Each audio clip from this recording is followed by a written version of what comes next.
السلام علیکم ورحمۃ اللہ وبرکاتہ۔ بسم اللہ الرحمن الرحیم۔ ناظرین، خواب کے اندر انسان نکاح دیکھتا ہے، شادی دیکھتا ہے، تو اگر شادی شدہ عورت اپنا دوسرا نکاح دیکھے تو اللہ تعالیٰ عزت عطا فرمائے گا۔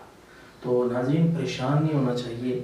بعض لوگ اس کی تعبیر موت بھی دیتی ہیں، تو نہیں، اس کی تعبیر اچھی ہے، اللہ تعالیٰ عزتوں سے نوازے گا۔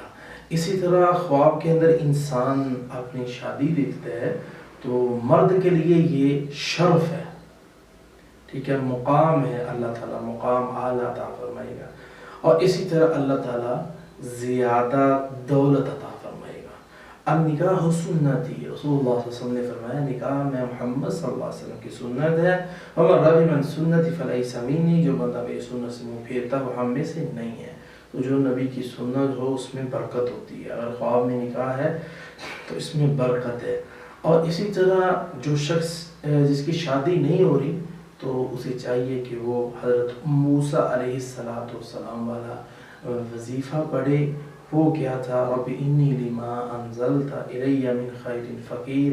ہاں، جس کی شادی ہو چکی ہے اور وہ گھریلو معاملے میں پریشان ہے تو وہ بھی یہی آیت اٹھتے بیٹھتے چلتے پھرتے 41 دن کم از کم پڑھ لے، اللہ گھر کے حالات درست کر دے گا، اور اللہ تعالیٰ اس کی دوسری اور اس کی شادی انشاءاللہ الرحمن وہ بھی ہو جائے گی۔